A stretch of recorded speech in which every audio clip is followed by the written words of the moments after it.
E aí, investidores, tudo bem com vocês? Esse mês a gente viu a ação do Banco do Brasil cair seus 16%.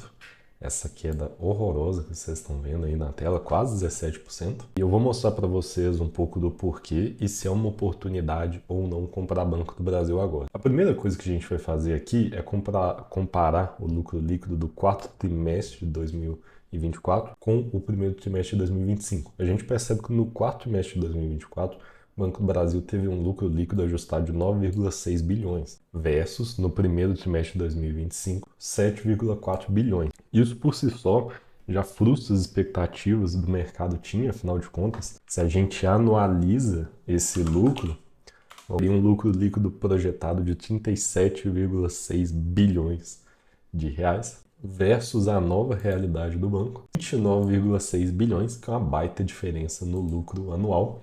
Isso também reflete nos dividendos, então a galera fica apavorada. Mas vamos dar uma olhada aqui no porquê e se isso vai continuar ao longo do tempo. No próprio sumário do resultado aqui do Banco do Brasil, ele fala que em janeiro de 2025 entrou em vigor a resolução 4.966. E eu não vou ler essa resolução inteira, mas eu pedi para a IA dar uma resumida aqui para a gente. E basicamente, qual que é a grande mudança dessa resolução? Antes, os bancos eles contabilizavam a perda de dívidas, de pagadores que não pagaram suas dívidas, olhando no retrovisor, olhando para trás. A resolução determina que deve ser feita uma análise de crédito e olhar a tendência dos próximos meses de devedores duvidosos. Eu acredito que isso deve ser feito olhando pagadores que não pagam há mais de 90 dias. Tem uma divisão aqui de classificação de risco de nível 1, 2 e 3. E inclusive o banco vai gastar mais com análise, com contabilidade para determinar, né, a carteira de crédito. Quem que está no nível 1, quem que está no nível 2, quem que está no nível 3, sendo o nível 1 mais seguro, o nível 3 o mais inseguro. E para esses de nível 3, o banco já deve provisionar o dinheiro que ele possivelmente irá perder. Isso traz benefícios, porque os bancos ficam mais seguros, até porque eles fazem provisão olhando para frente, não para trás. Isso traz um benefício ali na segurança dos bancos, na resiliência dos bancos. Mas você pegar um dinheiro que seria lucro e guardar para uma possível perda futura, esse dinheiro ele deixa de ser lucro e vira uma despesa para o banco. Por isso a gente percebe aqui uma queda de alguns bilhões de reais, né? É muita grana. Fora também uma sazonalidade do nosso setor agro que está passando por dificuldade, taxa Selic está alta, está difícil pagar dívidas nesse patamar de crédito, mesmo com o Banco do Brasil tendo bastante incentivo ali para o agro, provavelmente deve fazer condições até boazinhas demais. Mesmo assim, o nosso agro passa por certas dificuldades e tá difícil pagar parte dessa dívida. Agora a gente chega naquela questão, né? Será que justifica 17% de queda? Se a gente para pensar, né, o lucro ele teve aqui seus 23% de queda, tá?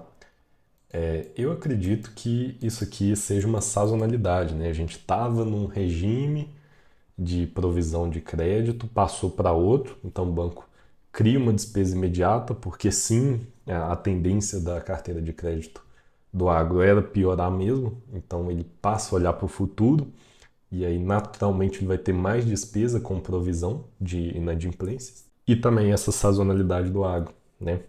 Se a gente olha o Banco do Brasil, tá? É uma empresa com mais de 200 anos.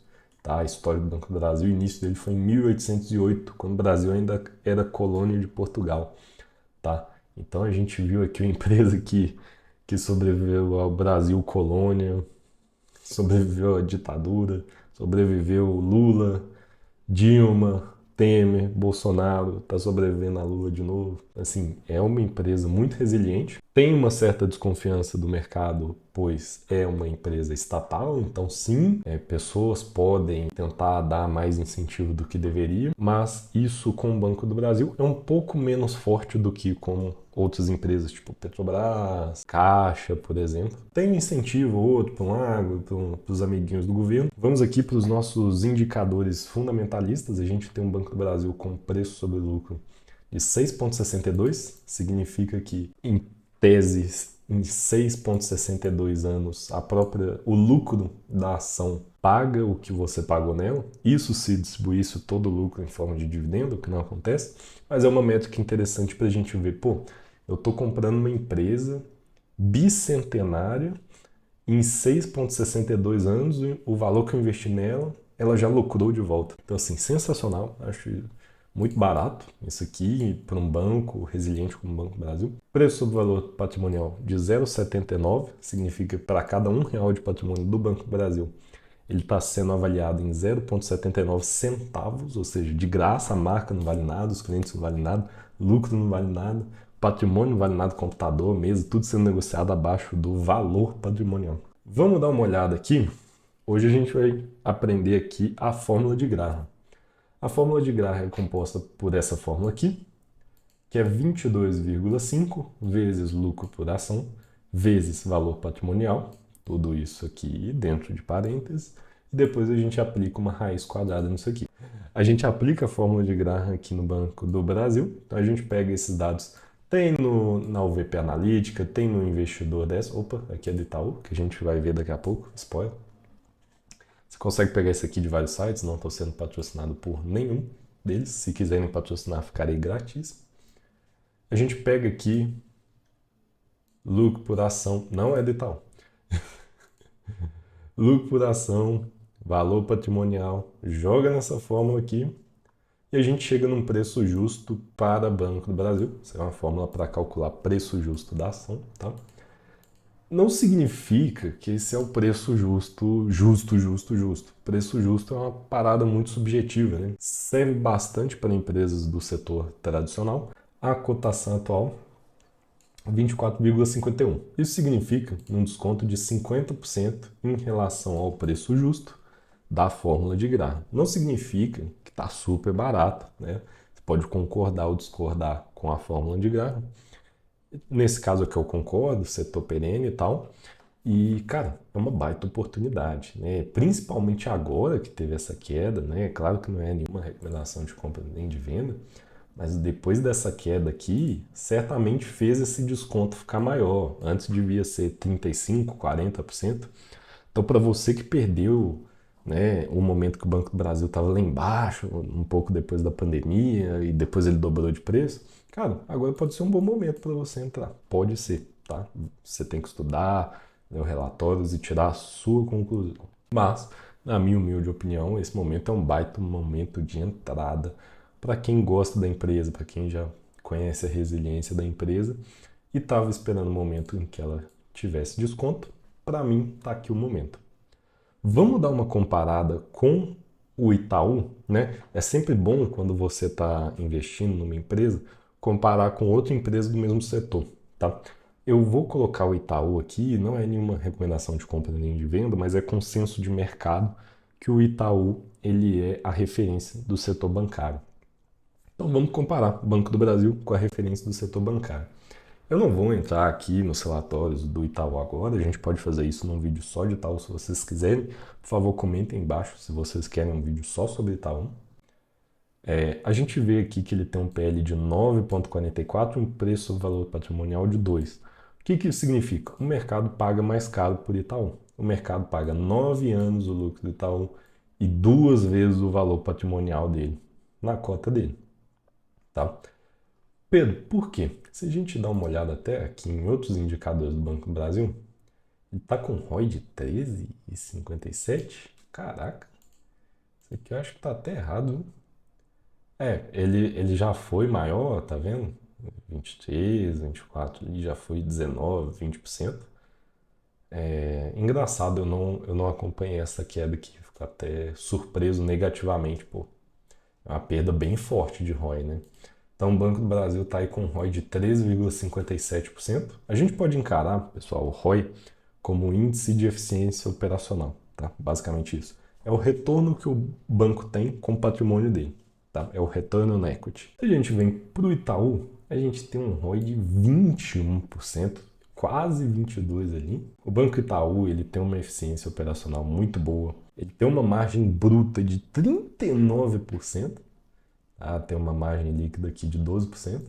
Se a gente vai para o Banco do Brasil, margem bruta 36%, margem líquida 8%.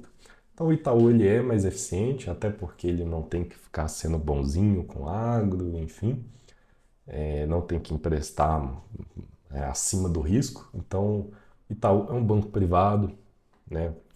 Naturalmente, pessoal, aqui não é só questão de eu ser a favor ou contra empresa privada ou estatal, é consenso de mercado que empresas estatais ou com participação do Estado, elas têm um risco de sofrer interferência política e por isso elas são sim medidas para baixo, tá? E é consenso de mercado que você espera de uma empresa estatal uma eficiência menor do que uma empresa privada.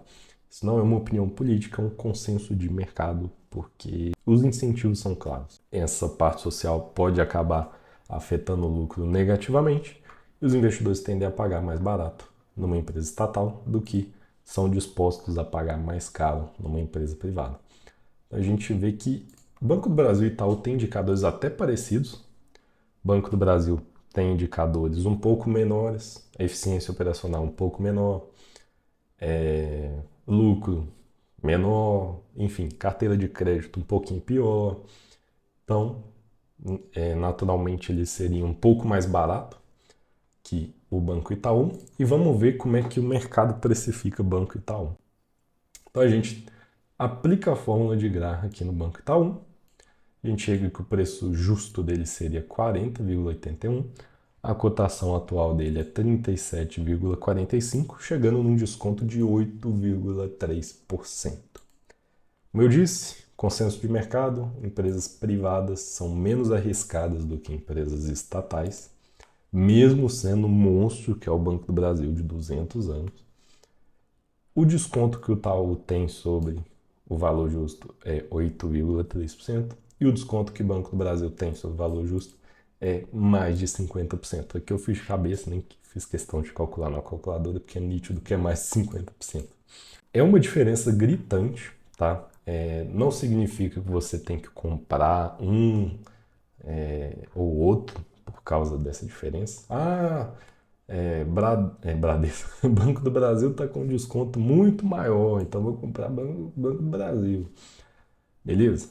Você pode se guiar por isso, mas lembra que tem um risco envolvido aqui. O Itaú está com desconto muito menor, significa que ele é uma empresa mais redondinha.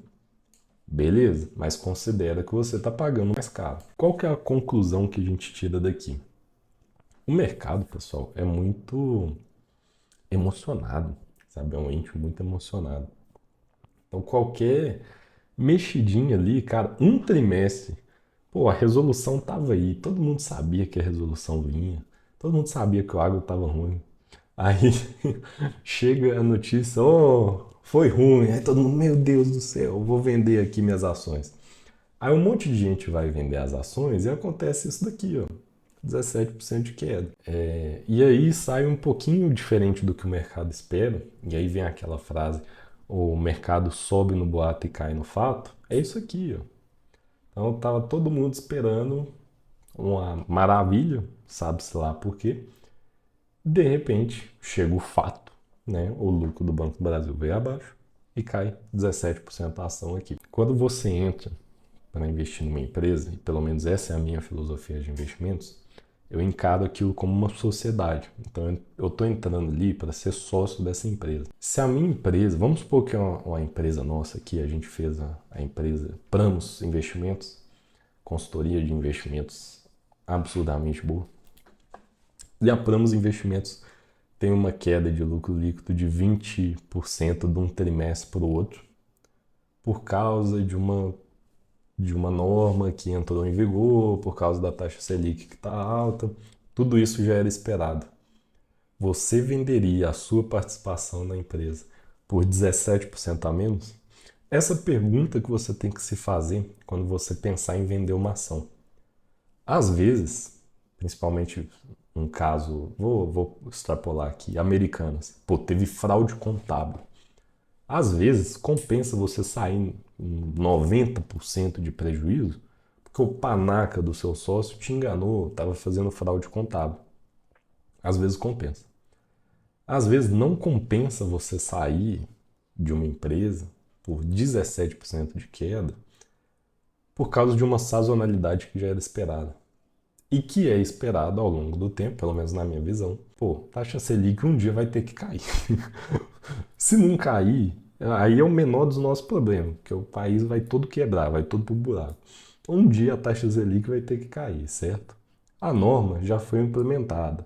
Então, pô, já estamos olhando para frente, a provisão já está olhando para frente. Então, esse gap de uma norma de um jeito e depois uma de outro, uma que fazia provisão para menos e a outra que faz a provisão para o futuro, esse gap já foi preenchido, a gente já está olhando para frente. Então, o peso da norma, eu acredito que ela não vai impactar tanto os próximos semestres. Pode impactar por causa da taxa Selic, do agro devendo, muita dívida, beleza. Lembrando, pessoal, que isso que está aqui na tela é um preço. Preço nada mais é do que a última negociação que duas pessoas aceitaram fazer na Bolsa de Valores por essa ação. Não significa que a ação vale isso. Muito pelo contrário. Inclusive, quando a gente aplica a fórmula de Graham, segundo essa fórmula, o preço justo é R$ 52.